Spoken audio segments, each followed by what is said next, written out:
اچھا، کیا بات ہے، بتاؤ مجھے۔ درید نے پھر اسے اپنے گھیرے میں لے لیا تھا۔ وہ تو ویسے ہی اس کے انتظار میں ہوتا کہ کب مہر اس کے کمرے میں آئی اور اس پہ اپنی شدتیں نچھاور کرے، تو مہرو گھبرا کر 2 قدم دور ہٹی، پھر نظریں جھکا کر کہنے لگی، تو میں کہہ رہی تھی کہ آپ ہماری نکاح کا راز کب تک چھپا کے رکھیں گے؟ ایسا نہ ہو کہ بہت دیر ہو جائے۔ اماں صاحب مجھے عجیب سی نظروں سے دیکھتی ہیں، وہ ہر وقت مجھ پہ نظریں جمائی رکھتی ہیں، مجھے ان سے بہت ہی خوف محسوس ہوتا ہے، ایسا لگتا ہے کہ انہیں کچھ معلوم ہو گیا ہے ہم دونوں کے بارے میں۔ وہ اپنے دل کا ڈر درید کو بتا رہی تھی۔ درید نے مسکرا کر اسے دیکھا، پھر کہنے لگا، کسی سے ڈرنے کی کوئی ضرورت نہیں ہے، میں نے تم سے نکاح کیا ہے، کوئی زنا نہیں، دن بدن تم سے میرا تعلق مضبوط ہوتا جا رہا ہے۔ مہرو نساء، اب تو دل کرتا ہے کہ تمہارے بنا 1 منٹ بھی نہ رہوں، تم نے مجھے اپنی عادت ڈال دی ہے۔ وہ اس کے لبوں پہ شرارتیں کر رہا تھا، پھر اسے سمجھاتے ہوئے کہنے لگا، میں ہوں نا تمہارے ساتھ، اس لیے کیوں گھبراتی ہو؟ لیکن مہرو اسے کیسے سمجھاتی کہ جب کوئی رشتہ عروج پاتا ہے تو بہت سے راز افشا ہونے کا ڈر بھی پکڑ لیتا ہے، اور اب بھی ایسا ہی ہوا تھا۔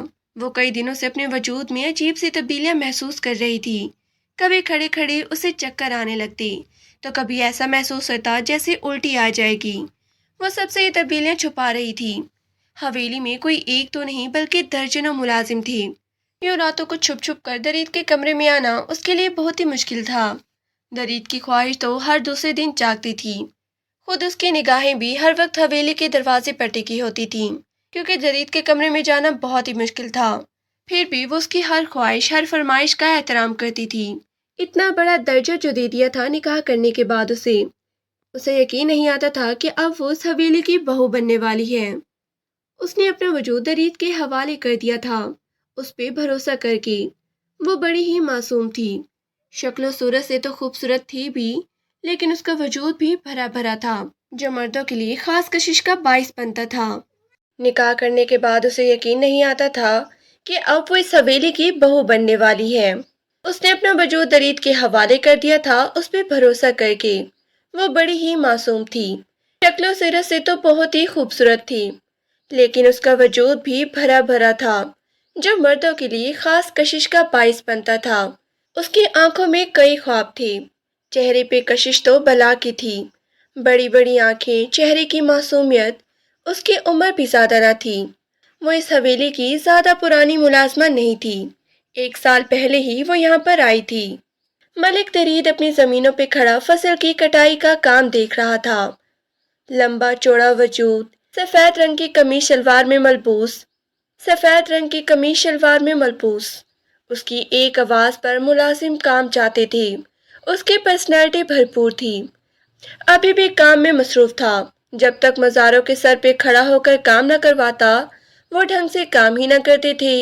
ابھی وہ دوسری طرف کو جانے ہی والا تھا جب منشی رشید اس کے پاس آیا تھا۔ سائیں، آپ سے ایک لڑکی ملنا چاہتی ہے، بڑی ہی پریشان لگ رہی ہے، آپ ایک بار اس کی بات سن لے سائیں، بڑی مہربانی ہوگی آپ کی۔ کون ہے، بھیجو اسے۔ درید حیران ہوا۔ تھوڑی ہی دیر بعد سہمے ہوئے قدموں سے چلتی ہوئی وہ لڑکی اس کے سامنے تھی، کسی کی مدھم میٹھی آواز اس کے کانوں میں آئی تھی، سائیں میری مدد کریں، میں یتیم ہوں، میرے آگے پیچھے کوئی نہیں، میرا چچا مجھے کوٹھی پہ بیچنا چاہتا ہے، وہ مجھے کل شہر لے جائے گا اپنے ساتھ، میں بڑی مشکل سے آپ کے پاس آئی ہوں مدد مانگنے، خدا کے لیے میری زندگی برباد ہو جائے گی۔ وہ اس کے قدموں میں گرنے کو تھی، مجھے بچا لے سائیں۔ اس کے سفید ہاتھوں نے درید کے قدموں کو چھوا تھا۔ درید ملک 2 قدم پیچھے ہوا، کالے رنگ کی چادر میں لپٹی اس خوبصورت دوشیزہ کو دیکھ کر وہ حیران رہ گیا تھا۔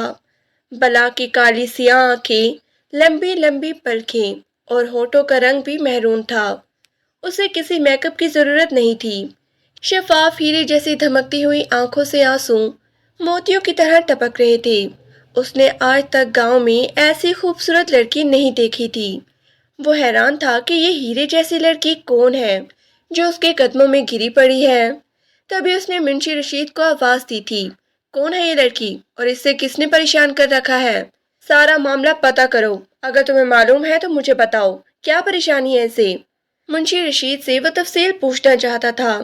لڑکی کے آنسو زمین پہ گر رہے تھے، تبھی وہ اسے دیکھتے ہوئے کہنے لگا، اٹھ جاؤ تم، ایسے آنسو زمین پہ نہیں گراتے، ویسے بھی عورتوں کے آنسو بہت ہی قیمتی ہوتے ہیں۔ اس کی بات سن کے سامنے کھڑی لڑکی حیران رہ گئی تھی۔ پھر وہ دھیرے سے اٹھ کھڑی ہوئی اور منشی رشید ملک درید کو تفصیل بتا رہا تھا۔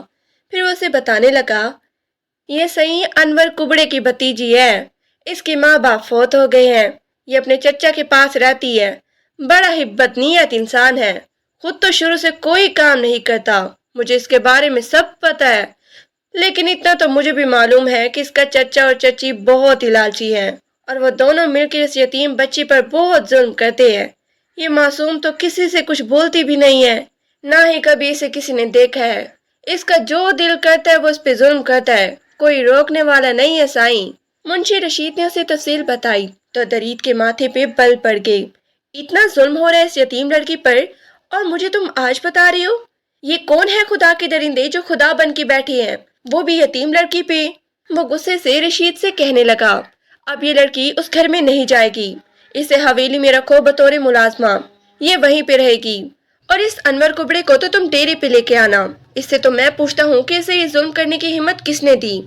یہ سن کر لڑکی بے تحاشا خوش ہو گئی تھی، اسے یقین نہیں آ رہا تھا کہ درید ملک اتنا مہربان شخصیت ہوگا، اسے یقین نہیں آ رہا تھا کہ درید ملک اتنا مہربان شخصیت رکھتا ہوگا۔ وہ تو اس کے سامنے آنے سے بھی ہچکچا رہی تھی۔ وہ جلدی سے کہنے لگی، لیکن سائیں میں ابھی گھر نہیں جا سکتی، اگر میں گھر گئی تو چاچا اسی وقت مجھے شہر لے جائے گا، آپ مجھے بس حویلی بھجوا دیں، آپ کی مجھ پر بڑی مہربانی ہوگی، جہاں پر میری عزت اور جان دونوں محفوظ رہیں۔ وہ اس کے سامنے ہاتھ جوڑے کھڑی تھی۔ درید ملک نے اسی وقت منشی رشید کو گاڑی لانے کو کہا تھا، پھر وہ خود اسے حویلی لے کے گیا تھا۔ درید ملک کا خاندان اس گاؤں کا سب سے امیر کبیر خاندان تھا۔ سینکڑوں ایکڑ پر پھیلی اس کی زمینیں اور بلند و بالا خوبصورت حویلی اس خاندان کی میراث تھی۔ گاؤں میں سب ان کی بلا کی عزت کرتے تھے کیونکہ ان کی بہت بڑی حویلی تھی اور اس حویلی میں درجنوں ملازم کام کرتے تھے۔ وہ اس لڑکی کو لے کر اماں صاحب کے پاس پہنچ گیا تھا۔ سارے حویلی کے معاملات ان کے ہاتھ میں رہتے تھے۔ اماں صاحب اس لڑکی کو ناقدانہ نگاہوں سے دیکھ رہی تھی۔ وہ ایک نخرے والی عورت تھی۔ ان کی بلند و بالا گرجدار آواز پر خواتین ملازمیں تو ڈرتی ہی تھیں لیکن مرد ملازم پہ کانپ جاتے تھے۔ اتنی خوبصورت لڑکی اس حویلی میں ملازمہ کے طور پر انہیں ایک آنکھ نہ بھا رہی تھی۔ وہ اس لڑکی کی خوبصورتی سے ڈر رہی تھی یہاں اسے ملازمہ رکھنے پر، کیونکہ انہیں اندازہ تھا کہ اگر ملازمہ خوبصورت ہوگی تو وہ سب کی نظروں میں ضرور آئے گی۔ تبھی وہ درید سے کہنے لگی، اسے وہیں پہ رہنا چاہیے تھا، اپنے چچا کے پاس، اپنوں کے پاس انسان زیادہ محفوظ رہتا ہے، تم اسے یہاں کیوں اٹھا کے لے کے آئے ہو؟ اگر اس کے چچے نے اس کے ساتھ کچھ غلط کیا تو تم جا کے اسے ذلیل کرو اور کہو کہ اپنی بھتیجی کو سنبھال کے رکھے۔ یہ سنتے ہی مہرالنساء کے پیروں تلے سے زمین نکل گئی تھی۔ وہ گڑ گڑا کر ان کے قدموں میں بیٹھ گئی۔ میں آپ کی ملازمہ بن کے یہاں رہ لوں گی، آپ جو کہیں گے وہ میں کرنے کو تیار ہوں، بس مجھے اس حویلی سے باہر نہ جانے دیں، کہیں میرا چچا مجھے پھر نہ بیچ دے، وہ مجھے طوائفوں کے کوٹے پہ بیچنا چاہتا ہے، خدا کے لیے میں یہاں مدد مانگنے آئی ہوں، میں یہاں ایک کونے میں پڑی رہوں گی، اماں صاحب بس مجھے سر چھپانے کی جگہ دے دیں۔ اس نے ان کے سامنے ہاتھ جوڑ دیے تھے۔ اب وہ خاموش تھی، کچھ کہہ بھی نہیں سکتی تھی۔ سامنے ہی درید ملک کھڑا انہیں اشارہ کر رہا تھا کہ وہ اس لڑکے کو یہیں پہ رکھ لیں، پھر نہ چاہتے ہوئے بھی انہوں نے ہاں میں سر ہلا دیا، گویا منظوری دے دی تھی۔ درید بھی دل ہی دل میں خوش ہوا تھا۔ مہروں نے خدا کا شکر ادا کیا تھا، اس کی جان اپنی ظالم چچا چچی سے چھوٹ گئی تھی جو آئے دن اسے شہر میں بھیجنے کی دھمکی دیتے تھے۔ پھر وہ اکثر ہی اسے اپنے کمرے میں بلانے لگا، کبھی پانی لانے کے بہانے تو کبھی دودھ لانے کے بہانے۔ وہ اس سے ہر وقت خیر خیریت بھی پوچھتا رہتا تھا کہ اسے حویلی میں کوئی پریشانی تو نہیں ہے۔ دن بدن اس کی صورت اور بھی نکھرتی جا رہی تھی، وہ کہیں سے بھی ایک ملازمہ نظر نہیں آتی تھی، لیکن اماں صاحب کی اس پہ کڑی نظر تھی۔ پہلے پہل تو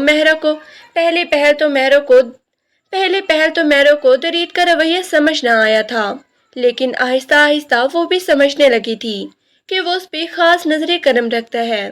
وہ جس نرمی سے اسے بات کرتا تھا اتنی نرمی سے دیگر ملازموں سے نہیں۔ اسے نہ جانے کیوں عجیب سی خوش فہمی ہونے لگی تھی اس دن بھی باغیچے میں بیٹھی وہ پودوں کی صفائی کر رہی تھی۔ اس کا دھیان مکمل طور پر پودوں کی طرف تھا، ارد گرد سے بے نیاز۔ تبھی اچانک ہی تیز ہوا چلی اور اس کے سر سے چادر نیچے ڈھلک گئی۔ لمبی چوٹی کمر پہ ٹکی تھی، پیچھے سے بیٹھی وہ حسن و خوبصورتی کا مجسمہ لگ رہی تھی۔ درید ملک اسے یوں بیٹھا دیکھ کر اس کی طرف چلا آیا۔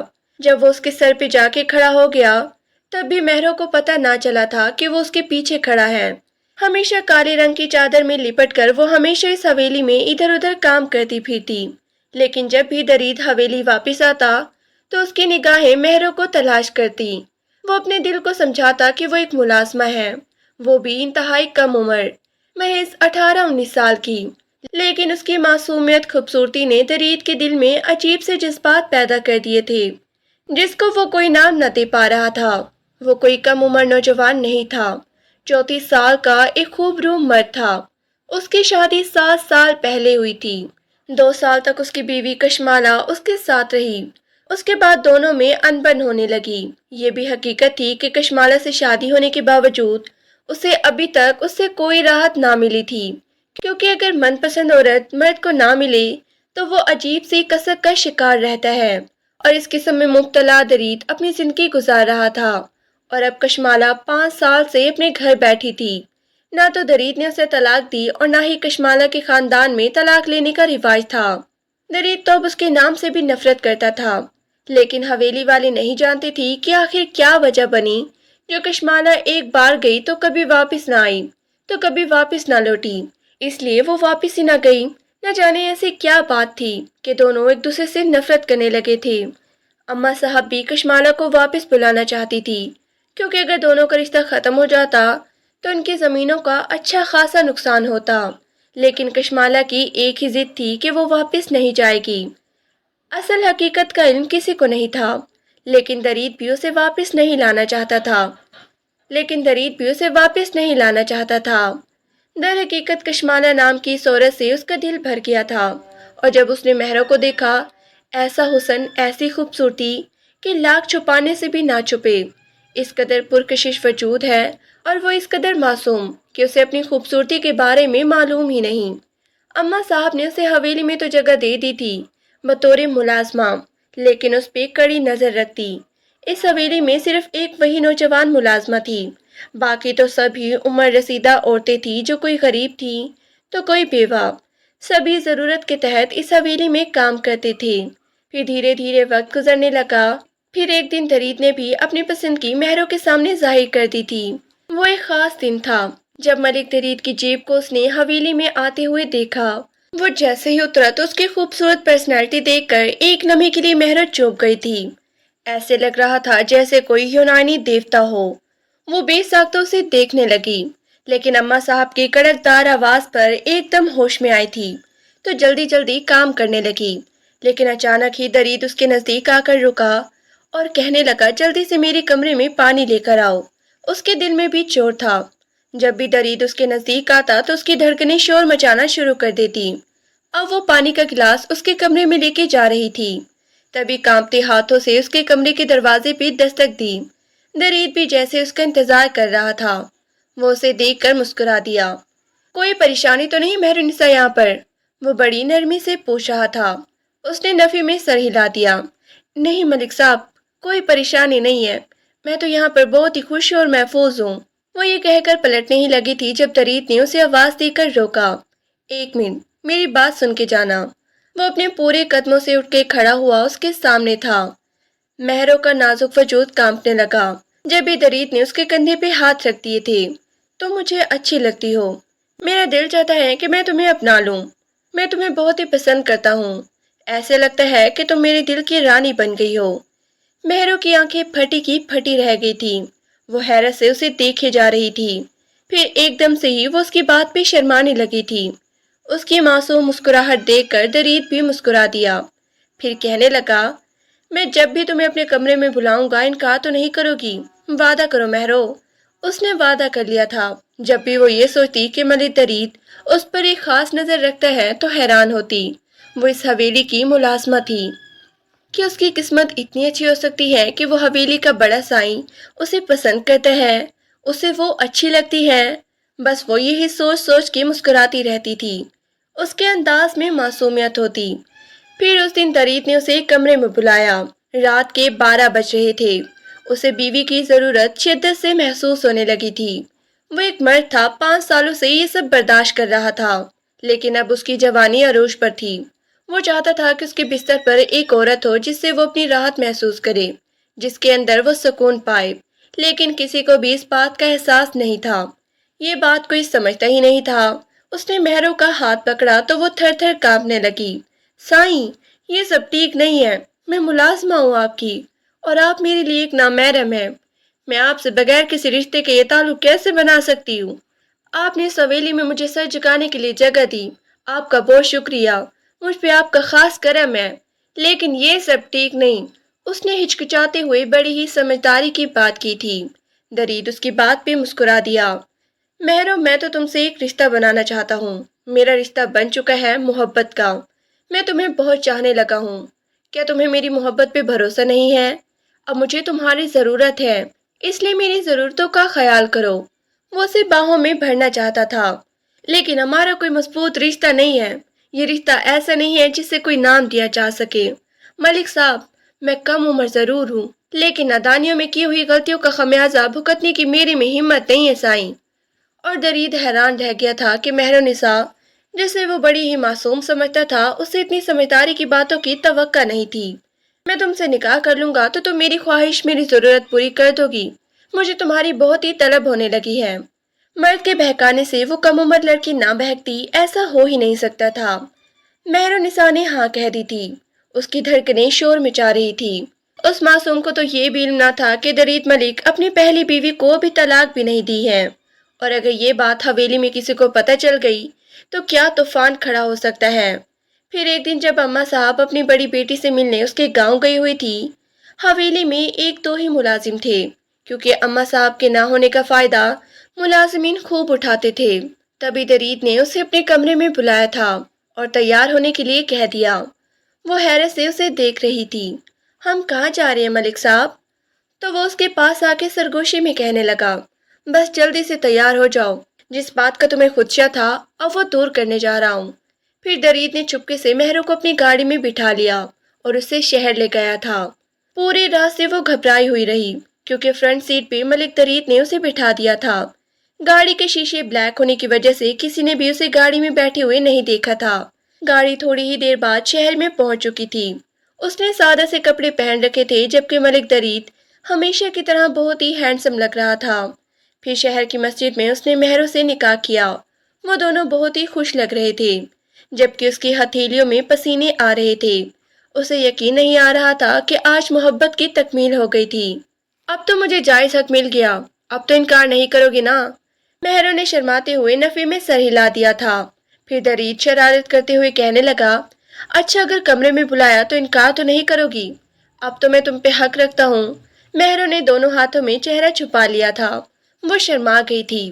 پھر ان دونوں کی پہلی رات 2 دن بعد آئی تھی۔ وہ رات بڑی ہی سحر انگیز تھی۔ اس دن آنکھوں کے اشارے سے درید نے اسے پیغام دیا تھا کہ آج رات اسے کمرے میں آنا ہے۔ وہ اس بات پہ گھبرا گئی تھی۔ پھر اس نے وہ سوٹ پہن لیا جو ملک نے اسے شہر سے آتے ہوئے دلوایا تھا۔ گلابی رنگ کا سوٹ اس کے دلکش سراپے پر بہت ہی جچ رہا تھا۔ وہ ہلکا پھلکا تیار بھی ہو گئی تھی۔ آج رات اسے درید کے کمرے میں جانا تھا۔ اب وہ کوئی غیر نہیں رہا تھا، وہ اس کا شوہر بن چکا تھا۔ بڑی مشکل سے رات کے 12 بجے جب حویلی میں مکمل سناٹا چھا گیا تب وہ چھپکے سے اس کمرے میں گئی تھی۔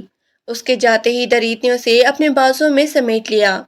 یار کتنا تڑپاتی ہو تم، 3 گھنٹوں سے انتظار کر رہا ہوں، بس اب دیر نہ کرو۔ اس نے فوراً ہی لائٹس آف کر دی تھی۔ مہر اس کی باہوں میں قسمسائی تھی، لیکن وہ کوئی مزاحمت نہ کر سکی۔ وہ معصوم نہیں جانتی تھی کہ اس تعلق کا کیا انجام ہونے والا ہے۔ پھر جب بھی درید کو اس کی طلب ہوتی وہ کسی نہ کسی بہانے سے اسے اپنے کمرے میں بلا لیتا۔ اب ان کے نکاح کو 2 مہینے ہی ہوئے تھے، لیکن مہرو کو ایسا محسوس ہوا جیسے اس کا درید کے کمرے میں جانا رنگ دکھانے لگا ہے۔ اس کی طبیعت عجیب سی رہنے لگی، کھڑے کھڑے چکر آتے اور کمزوری محسوس ہوتی۔ وہ حیران تھی کہ ایسا کیوں ہو رہا ہے۔ اس کا پیلا پڑتا چہرہ دیکھ کر اماں صاحب بھی چونک گئی تھی۔ اے لڑکی ادھر آؤ۔ اس دن بھی انہوں نے اسے فوراً ہی بلوا لیا تھا۔ جب وہ کھڑے کھڑے چکرا کر دیوار کا سہارا لے کر صفائی کر رہی تھی۔ کئی دنوں سے میں تجھے دیکھ رہی ہوں کہ تیری حالت عجیب سی ہوتی جا رہی ہے۔ کیا تیری طبیعت خراب ہے؟ ان کی جہاں دیدہ نظریں اس کے سراپے پر تھیں، مہرو خوف سے کانپنے لگی۔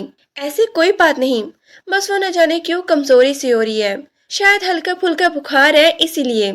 اماں صاحب نے سر ہلا دیا، لیکن ان کی گہری نظریں مہرو کے سراپے پہ تھی، کیونکہ اس کی طبیعت اب خراب رہنے لگی تھی۔ پھر اس دن حویلی کی بوڑھی ملازمہ سکینہ نے اسے دیکھ لیا تھا۔ اس کی آنکھوں میں حیرانی تھی۔ وہ پہلے تو خاموشی سے اسے دیکھ رہی تھی، جو باتھ روم میں کھڑی الٹیاں کر رہی تھی۔ اس کی حالت بہت ہی بری تھی۔ اے لڑکی، کیا ہو گیا تجھے؟ کئی دنوں سے دیکھ رہی ہوں کہ تیری طبیعت ٹھیک نہیں ہے۔ یہ الٹیاں آنا، یہ چکرانا، یہ کیا ہو رہا ہے؟ اس کا راز کیا ہے؟ کوئی تو وجہ ہوگی۔ وہ الٹی سیدھے باتیں کر رہی تھی، شک بھری نظروں سے مہرو کے وجود کو اپنی نگاہوں میں تول رہی تھی۔ نہیں اماں سکینہ، ایسی تو کوئی بات نہیں، بس وہ موسم تبدیل ہو رہا ہے تو اسی لیے طبیعت خراب رہنے لگی ہے۔ اس کا سانس بوجھل ہو رہا تھا، زور زور سے سانس لیتی وہ عجیب انداز میں جواب دے رہی تھی۔ اس کی آنکھوں میں خوف تھا، کہیں اماں سکینہ کو اس کا راز تو نہیں پتہ چل گیا۔ پیٹ دکھا اپنا، کہیں تیری ناف تو نہیں ٹل گئی، کوئی تو گڑبڑ ہوگی۔ دیکھو تو یتیم لڑکی ہے، اس لیے تجھے دیکھ کر تجھ پہ ترس آتا ہے۔ کوئی تکلیف ہو تو مجھے بتا، مجھے اپنی ماں ہی سمجھ۔ برسوں پہلے وہ ایک دائی بھی رہ چکی تھی، آنکھوں سے ہی عورتوں کو جانچ لیتی تھی، اس لیے اسے مہرو پہ شک ہو چلا تھا، اس لیے میٹھی بنتے ہوئے اسے وہ سارے راز اگلوانا چاہتی تھی۔ کچھ تو وہ سمجھ گئی تھی، لیکن آخر مہرو نے یہ کیا بھی ہے تو کس کے ساتھ کیا ہوگا، وہ اس بات پہ حیران تھی۔ ارے نہیں اماں، بس پیٹ میں درد تھا، میں نے گولی کھا لی ہے، تھوڑی ہی دیر میں ٹھیک ہو جائے گا۔ کہتے ہی وہ اپنے کوارٹر سے باہر آ گئی تھی۔ اس کا دل دھک دھک کر رہا تھا۔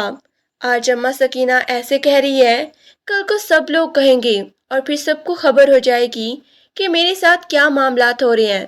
نہیں نہیں، اس سے پہلے ہی میں سب کچھ صاحب کو بتا دوں گی، ورنہ یہ لوگ مجھے جان سے مار دیں گے۔ حالات اب ہاتھوں سے باہر ہوتے جا رہے تھے، مجھے سائیں سے بات کرنی پڑے گی، ورنہ میری زندگی مشکل ہو جائے گی۔ مہرو برتن دھوتے دھوتے سوچ رہی تھی۔ پھر اس رات درید کی شدتیں عروج پر تھی۔ رات کا 1 بج گیا، وہ ابھی تک نور کا انتظار کر رہا تھا۔ اب اسے انتظار کرنا بھی بہت ہی برا لگتا تھا، بس چاہتا تھا کہ ایک اشارے پہ مہرو اپنا وجود اس کے حوالے کر دے۔ تھوڑی ہی دیر بعد آہستگی سے دروازہ کھلا تھا۔ جب تک پوری حویلی اندھیرے میں ڈوب جاتی، مہرو اس کے کمرے میں نہ آتی تھی۔ ابھی بھی وہ کچھ گھبرائی ہوئی اس کے کمرے میں داخل ہوئی تھی۔ کچھ دنوں سے طبیعت بھی اتنی خراب رہنے لگی تھی کہ اب اس کا دل بھی نہیں چاہتا تھا کہ وہ سب کرے، کیونکہ ان دنوں میں اسے کسی کے خیال رکھنے، کسی کی دیکھ بھال کی ضرورت تھی۔ لیکن دریدہ کو تو ابھی تک معلوم بھی نہیں تھا کہ اس کے ساتھ کیا معاملہ چل رہا ہے۔ جانتی ہو کتنی شدت سے تمہارا انتظار کر رہا تھا، میں جانتا ہوں کہ جان بوجھ کر تم مجھے تڑپاتی ہو۔ درید نے ایک دم ہی اسے گھیرے میں لے لیا تھا، پھر وہ اس پہ اپنا پیار نچھاور کرنے لگا۔ مہرو دھیمے سے مسکرا دی، لیکن آج اس کی مسکراہٹ میں کرب تھا۔ وہ اچھی طرح جان گئی تھی کہ اس کی طبیعت میں تبدیلی کیوں آ رہی ہے۔ اس نے ایک ٹیسٹ کیا تھا جس سے پتہ چل گیا تھا کہ وہ حاملہ ہو گئی ہے۔ وہ خدشہ جو اس کے دل میں تھا وہ سچ ہو گیا تھا، اور اس پر قیامت گزر گئی تھی۔ آخر ان قربتوں کا کچھ تو نتیجہ نکلنا تھا۔ پھر درید اس پہ اپنی شدتیں لٹانے لگا اور وہ خاموش لیٹی رہی۔ آج اس کے انداز میں نہ پیار تھا نہ شدت، وہ کسی بے جان مجسمے کی طرح اس کے بستر پہ لیٹی تھی۔ کافی دیر بعد درید نے اسے اپنی باہوں سے آزاد کیا تھا، لیکن وہ آج ایک بات کرنے آئی تھی۔ وہ اسے یہ بات کہتے ہوئے بھی ڈر رہی تھی۔ وہ سوچ رہی تھی کہ درید خود ہی اس بات کا اعلان کر دے گا۔ وہ بھی انتظار کرنا چاہتی تھی، لیکن اس کے ساتھ ایک بہت بڑا معاملہ ہو گیا تھا اور اس سے آنکھیں چرانا اب اتنا آسان نہیں تھا۔ پھر ہمت کر کے اس نے بات کا آغاز کیا تھا۔ سائیں، آپ سے آج ایک بات کرنی ہے۔ آپ اس نکاح کا اعلان کب کریں گے؟ کیونکہ اماں سکینہ کو مجھ پہ شک ہو گیا ہے، وہ مجھے بڑی عجیب نظروں سے دیکھتی ہے۔ یہ سن کر ملک درید ہنس دیا تھا۔ ارے دیکھتی ہے تو دیکھتی رہے، وہ ایک ملازمہ ہے اور تم اس حویلی کی ہونے والی بہو، کوئی تم پہ انگلی اٹھائے یہ ملک درید ہونے نہیں دے گا۔ وہ مہرو کو پیار سے چھونے لگا۔ وہ مسکرا دی تھی پورے دل سے، لیکن اس کے چہرے پہ معصومیت تھی۔ وہ نہیں جانتی تھی کہ درید کے دل میں کیا چل رہا ہے، لیکن وہ باتوں سے مان جانے والی معصوم لڑکی ضرورت تھی۔ کم عمری کی معصومیت اس کے چہرے پر تھی، باتوں کے بہلاوے سے وہ خاموش ہو جاتی، اور یہی ملک درید نے کیا تھا۔ لیکن سائی آپ بات تو کریں، میں بڑی پریشان ہوں۔ وہ اشاروں سے اسے کچھ کہنا چاہتی تھی، لیکن درید کو وہ اشارے سمجھ نہیں آ رہے تھے۔ تبھی وہ غصے میں سمجھاتے ہوئے کہنے لگا، ابھی اگر اعلان کیا تو سب کو پتہ چل جائے گا کہ میں نے تم سے نکاح کر لیا ہے تو میری جان مشکل میں ہو جائے گی۔ کشمالا کے بھائی مجھے جان سے مار دیں گے، کیونکہ ابھی میں نے اسے طلاق نہیں دی ہے۔ جیسے ہی طلاق کے پیپرز آ جائیں گے میری جان اس سے ہمیشہ کے لیے چھوٹ جائے گی، اور میں باقاعدہ اس نکاح کا اعلان کر دوں گا۔ بس چند دن اور دے دو، اور جو تم اتنا گھبراتی ہو یہ سب ختم ہو جائے گا، پھر تم ہمیشہ کے لیے میرے پاس آ جاؤ گی۔ اب مجھ سے بھی یہ دوری برداشت نہیں ہوتی۔ درید نے اسے پھر کسی نہ کسی طرح بہلا لیا تھا۔ مہرو خاموش ہو گئی، وہ ایک لفظ بھی نہ کہہ سکی تھی۔ جو بات وہ بتانے آئی تھی وہ بھی نہ کہہ سکی اور اپنے دل میں ہی رکھ لی۔ پھر اگلے کئی دن تک خاموشی میں عجیب سی وحشت محسوس ہوتی رہی۔ اس نے دوپٹے اور چادر سے اپنے وجود کو چھپانا شروع کر دیا تھا۔ وہ اس انتظار میں تھی کہ کب وہ ملک درید کو اپنی صورتحال کے بارے میں بتائے، لیکن اسے موقع ہی نہیں مل رہا تھا۔ مہرو اب بہت ہی گھبرانے لگی تھی۔ اکثر ہی ملازم عورتیں اسے شک بھری نظروں سے دیکھنے لگی تھی۔ وہ سب سے چھپ چھپ کر کھانا کھاتی، لیکن تھوڑی دیر بعد ہی اسے الٹی ہو جاتی۔ آخر کار اماں سکینہ نے اس کا راز پکڑ لیا تھا۔ تبھی تو وہ اماں صاحب کے سامنے کھڑی اسے مہرو کی حقیقت بتا رہی تھی۔ اس لڑکی کی حرکتیں ٹھیک نہیں ہیں، مجھے اس پہ شک ہو گیا ہے سرکار۔ وہ کوئی گناہ لے کر اپنے وجود میں گھوم رہی ہے۔ اتنے ملازم اس حویلی میں نہ جانے کس کے ساتھ یہ گند پال لیا ہے اس لڑکی نے۔ یہ لڑکی ٹھیک نہیں ہے، آپ کو اور آپ کی حویلی کو بدنام کر دے گی۔ میری آنکھیں جھوٹ نہیں کہتی، لیکن ہو نہ ہو کوئی بڑی بات ہو گئی ہے۔ آپ اسے پوچھے بلا کر ذلیل کریں اسے، سارے راز اگل دے گی۔ ذلیل کریں اسے، سارے راز اگل دے گی۔ میں تو پہلے اس لڑکی کو حویلی میں رکھنا نہیں چاہتی تھی۔ درید نے اسے اس حویلی میں جگہ دے دی۔ میں تو اس کا برا حشر کروں گی۔ اگر ایسی کوئی بات ہوئی تو اس لڑکی کو میں زندہ زمین میں دفن کر دوں گی۔ اگر ہماری حویلی میں کوئی ایسی بات ہو گئی تو اماں صاحب کا غصہ آسمان کو چھو رہا تھا۔ رشید چچا، وہ چھوٹی سائی نظر نہیں آ رہی کافی دنوں سے، مہرو نے پریشانی سے رشید منشی سے پوچھا تھا۔ وہ پریشانی سے ادھر ادھر دیکھ رہی تھی۔ کتنے دن ہو گئے تھے لیکن وہ دکھائی ہی نہیں دیتے۔ اب وہ جب اس پریشانی سے دوچار ہو گئی تھی تو اس کا کوئی حل تو نکالنا ہی تھا۔ آج ایک ہفتہ ہو گیا تھا لیکن درید اسے کہیں دکھائی نہیں دے رہا تھا۔ اس کے حمل کو چوتھا مہینہ لگ چکا تھا اور اب تو پیٹ بھی ہلکا ہلکا ظاہر ہونے لگا تھا۔ ارے وہ تو دانیہ بی بی کے گھر گئے ہیں، وہاں پر کوئی فوتگی ہو گئی ہے۔ دانیہ درید کی بڑی بہن تھی۔ وہ اس کے گاؤں گیا ہوا تھا کافی دنوں سے، وہاں پر کوئی زمینوں کا معاملہ بھی چل رہا تھا۔ یہ سنتے ہی مہرو کے چہرے پہ ایک تاریک سایہ لہرا گیا تھا۔ تو میرا راز سب کے سامنے آ جائے گا، میں بے عزت ہو جاؤں گی۔ ہر وقت وہ اسی پریشانی میں مبتلا رہتی، لیکن اس دن چادر میں اپنا وجود چھپا کر وہ چکرا کر سیڑھیوں سے گری تھی۔ اس کی حالت بہت ہی خراب ہو رہی تھی۔ انتہائی کمزوری کی وجہ سے وہ بے ہوش ہو گئی تھی۔ تبھی ماسی سکینہ نے اسے بازو سے گھسیٹا اور اماں صاحب کے کمرے میں لے گئی۔ بذات لڑکی، کس کا گناہ لے کر اس حویلی میں پھر رہی ہے؟ میں نے تجھے پہلے دن ہی پہچان لیا تھا کہ تو ایک بدکردار لڑکی ہے۔ سچ سچ بتا، کس کا گناہ ہے یہ؟ اماں صاحب، یہ کسی کا گناہ نہیں ہے، میں کوئی بذات لڑکی نہیں ہوں، ملک صاحب نے نکاح کیا ہے مجھ سے۔ یہ سنتے ہی اماں سرکار کی آنکھیں حیرت سے پھٹ پڑی تھی۔ شکر تھا کہ کمرے میں کوئی اور ملازمہ عورت نہیں تھی۔ ایک دم ہی انہوں نے مہرو کا منہ دبوچ لیا تھا۔ ان کا بس نہیں چل رہا تھا کہ وہ اس لڑکی کو زندہ زمین میں دفن کر دیں۔ آخر اسے ملک درید کا نام لینے کی ہمت کیسے ہوئی؟ منحوس لڑکی، بے شرم، بے حیا، تیری اتنی جرأت کہ تو میرے بلاج کا نام لے؟ خبردار جو تو نے اس کا نام لیا اپنی گندی زبان سے۔ میرا خون اتنا گندا نہیں ہو سکتا کہ وہ یہ سب چھپ چھپ کے کرے۔ اس سے پہلے کہ میں تجھے اپنے ہاتھوں سے قتل کر دوں، ابھی کے ابھی اس حویلی سے دفع ہو جا۔ آج میرے سامنے درید کا نام لیا ہے،